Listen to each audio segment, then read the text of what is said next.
kaibigan, maligayang pagdating sa aking bagong explanation video. Ngayon ay sisimulan na natin ang talakayan tungkol sa Born to Shine. Kung nagustuhan ninyo ang video, huwag kalimutang mag-subscribe sa aming channel na Series Explained PH. Para sa mga nanonood mula sa Facebook, ang link ng aming YouTube channel ay nasa video description. I-click lamang ang link at mag-subscribe upang makatanggap ng lahat ng mga update. Maraming salamat po sa inyong suporta. Sa wakas, tinamaan ng matinding kahihiyan at pagkapahiya ang buhay ni Dara. Kahit gaano pa niya sinubukang hamakin si Minji, mas marumi ang kanyang tunay na pagkatao. Ang kanyang bawal na relasyon kay Predi ay nag-iwan sa kanya ng walang takas. Matagal nang may hinala si Coach Bana sa kilos ni Predi. Lalo pang tumindi ang kanyang pagdududa nang mapansin ang mantsa ng lipstick sa damit nito. Natiyak na hindi kanya. Naniwala siyang ang lihim na kasama ni Predi ay isang taong malapit lamang. Kaya tuwing palihim na nawawala si Freddy sa mga okasyon, tahimik siyang sumusunod. Samantala, nilinis na ni Dara ang paligid upang makipagkita kay Freddy. Pagdating nito, narinig ni Coach Bana mula sa kanyang pinagtataguan ang kanilang usapan. Nag-atubili si Dara sa takot na mahuli, ngunit si Freddy hindi napigilan ang sarili at gumawa ng hindi nararapat na gawain kasama siya roon mismo sa bulwagan. Sa kritikal na sandaling iyon, biglang sumugod si Coach Bana. Nang makita siya, natigilan sina Freddy at Dara na para bang nakakita ng multo. Nauutal na sinabi ni Freddy, "Bana, bakit ka narito?" Takot na takot namang nakiusap si Dara. "Bana, kalmahin mo ang sarili mo. Huwag kang gumawa ng iskandalo. Maipapaliwanag namin ang lahat." Ngunit naglalagablab na ang galit ni Bana. Walang pakiusap ang makakapigil sa kanya. Itinapon niya ang lahat ng hawak at sumugod kay Dara. Kumapit si Dara kay Freddy para sa proteksyon. Ngunit mahigpit na sinunggaban ni Bana ang kanyang buhok at marahas na kinaladkad. Walang nagawa si Freddy. Habang hinihila ni Bana si Dara palabas, determinado na ipakita sa lahat ang kanyang pagtataksil. Desperadong sumigaw si Freddy upang pigilan ng laban, ngunit tumanggi si Bana na bumitaw. Nagpasya siyang ilabas si Dara at ipakita sa lipunan kung gaano siya karumi. Palaging hinahamak ni Dara si Minji, ngunit ngayon ang kanyang sariling kahihiyan ang nagpapatunay na mas masahol siya. Nang tangka ni Freddy na makialam, binalaan siya ni Bana. "Huwag kang mangahas na pigilan ako, Freddy, kundi tuturuan din kita ng leksyon." Mahigpit na hawak ang buhok ni Dara. Kinaladkad siya ni Bana mula sa ikatlong palapag. Napaiyak si Dara sa sakit, natatakot na mabunot ang kanyang buhok. Pagdating sa ibaba, nagulat ang mga tao, kasama si Megan, sa nakakatakot na eksena. Malakas na sumigaw si Bana, "Makinig kayong lahat! Ang Dara na ito ay kabit ng aking asawa. Nagkukunwari siyang banal, ngunit sa katotohanan, siya ang pinakamarumi at pinakamasamang babae sa lahat." Agad na itinanggi ni Dara ang paratang, sinabing walang ebidensya si Bana. Walang hiyaring iginiit ni Dara at Freddy na nag-uusap lamang sila.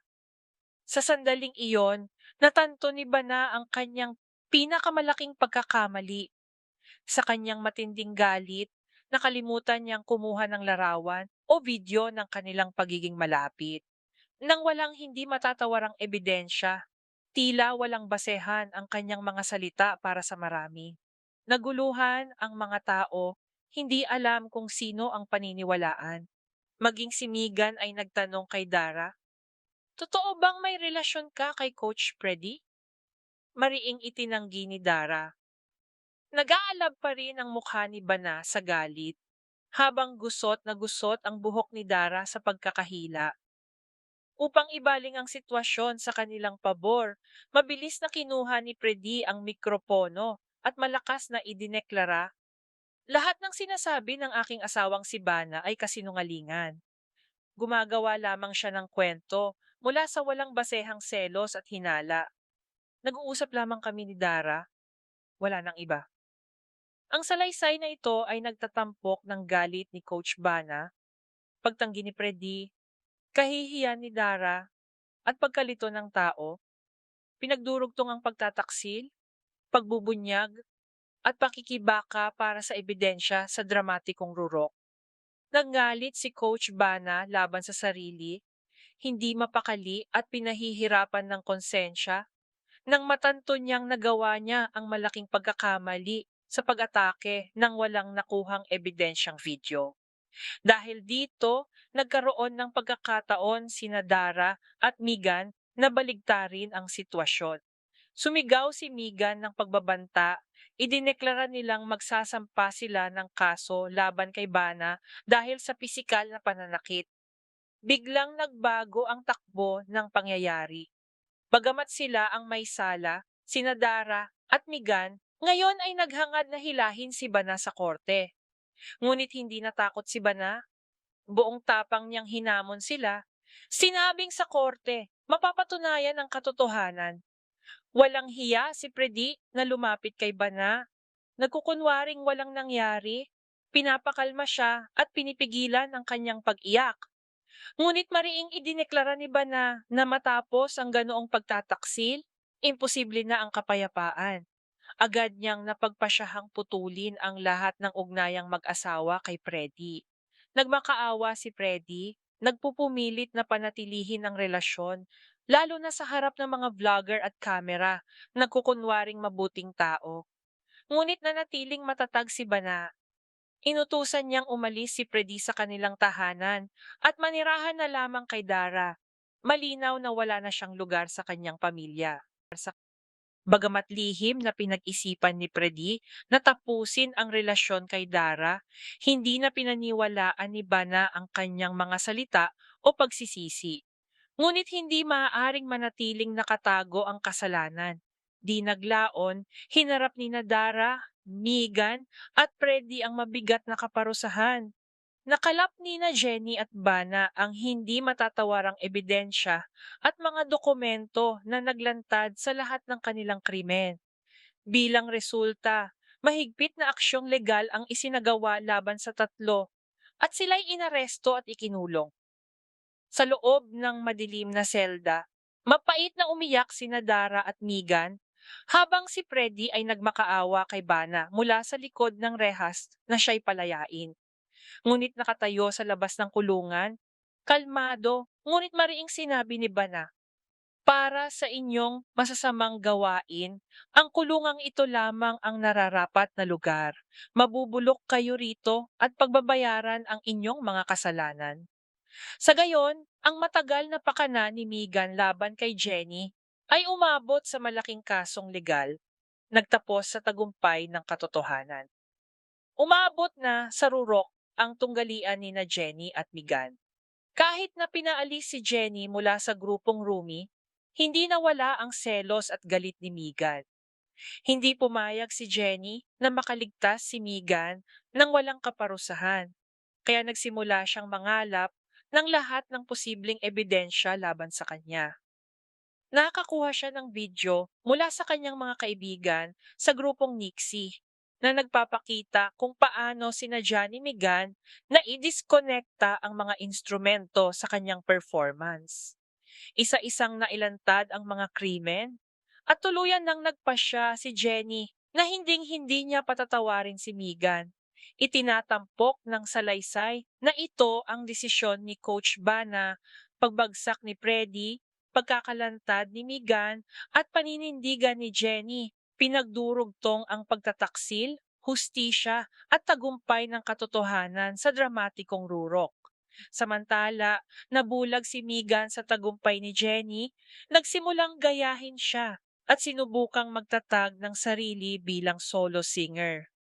Inihayag niya ang kanyang huling desisyon na umalis sa grupo ni Miss Monica. Lubos itong ikinagalit ni Miss Monica na minsang pinabayaan si Jenny habang ibinuhos ang buong suporta kay Megan. Ngayon, nang matanto ang kanyang kakulangan sa pananaw, nadurog si Monica sa pagsisisi dahil ang mismong Megan na kanyang pinaboran ng husto ay siya palang iiwanan siya. Sa isa pang music event, naglatag si Megan ng bagong bitag. Sa halip na pakialaman ang sound control room, tinarget niya ang wired microphone ni Jenny. May dalang gunting sa kanyang bag, palihim niyang pinutol ang kable ng mikropono habang kumakanta si Jenny ng buong lakas sa entablado. Ngunit mas maingat na si Jenny sa pagkakataong ito. Nauna na niyang inutusan ang kanyang mga kasamahan na bantayan ang bawat kilos ni Megan. Sinundan siya ni Akira na parang anino at malinaw na naitala sa video ang ginawang pagputol ni Megan sa kable ng mikropono. Walang kamalay-malay si Megan na nahuli na ang kanyang krimen. Hawak ang hindi matatawarang ebidensya, tuluyan nang nabasag ang pasensya ni Jenny. Galit na galit sa paulit-ulit na pag-atake ng walang dahilan, formal siyang nagsampa ng kaso laban kay Megan sa korte. Upang matiyak ang hustisya, kumuha si Jenny ng bihasang abogado at idineklara na sa korte ibibigay ang huling hatol. Samantala, lalong lumala ang sitwasyon ni na Miss Dara at Freddy. Alerto na si Coach Bana at nakuhanan niya ng malinaw na video ang kanilang hindi nararapat na gawain. Naging hindi matatawarang ebidensya ito sa korte. Nang mahuli, nagmakaawa sina Freddy at Dara kay Bana na burahin ang video, ngunit tumanggi siya. Sinabing hindi siya hangal at ito ang perpektong ebidensya upang parusahan sila. Walang pag-aatubili, nagsampa si Bana ng opisyal na kaso ng pagtataksil at pakikiapid laban sa kanila. Dahil si Freddy ay legal na kanyang asawa, tiyak na nagresulta ang video sa sentensyang pagkakakulong para sa dalawa. Kasabay nito, mabilis na umusad ang kaso ni Jenny. Kahit kalahating kapatid niya si Megan, kinasuhan siya dahil sa paulit-ulit na pag-atake at pakikipagsabwatan laban kay Jenny. Nakumpirma sa investigasyon ang mga krimen ni na Freddy at Dara sa pamamagitan ng video evidence at napatunayan din ang sabotahe ni Megan sa performance ni Jenny. Sa pagkakapatunay ng lahat ng krimen, hinatulan ng korte sina Dara, Freddy at Megan ng pangmatagalang pagkakakulong. Agad silang inaresto ng pulisya at ipinasok sa bilangguan. Nagpasya sina Coach Bana, Jenny at si Minji na magtungo ng sabay sa himpilan ng pulisya at bilangguan upang masaksihan mismo ang kapalaran ng mga kriminal. Pagdating nila sa bilangguan, napaiyak ng husto sina Freddy, Dara at Megan nang makita si Coach Bana. Inabot ni Freddy ang kanyang kamay sa rehas, nagmamakaawa ng kapatawaran at pakiusap na bawiin ni Bana ang kaso. Umiiyak din sina Megan at Dara sa harap ni na Minji at Jenny, humihingi ng kapatawaran sa kanilang mga kasalanan. Ngunit hindi nagpaapekto si Bana sa kanilang dramatikong luha. Sa naglalagablab na galit, itinuro ni Coach Bana ang kanyang daliri sa rehas at mariing idineklara, para sa mga tusong gaya ninyo, ang kulungan lamang ang nararapat na lugar. Sisiguraduhin kong mabubulok kayo rito ng matagal, pagbabayaran ang inyong mga kasalanan. Nanatili siyang matatag sa kanyang desisyon na hindi sila patawarin. Gayunpaman, habang walang nararamdamang awa ang iba, ang mahinahong puso ni Jenny ay bahagyang nag-umapaw ng simpatsya nang makita ang kanyang kalahating kapatid na si Megan na walang magawa sa loob ng kulungan. Ang salaysay na ito ay nagtatampok ng galit ni Coach Bana, pakiusap ni Freddy, kahihiyan ni Dara at simpatiya ni Jenny. Pinagdurugtong ang hustisya, kaparusahan at komplikadong ugnayan ng pamilya.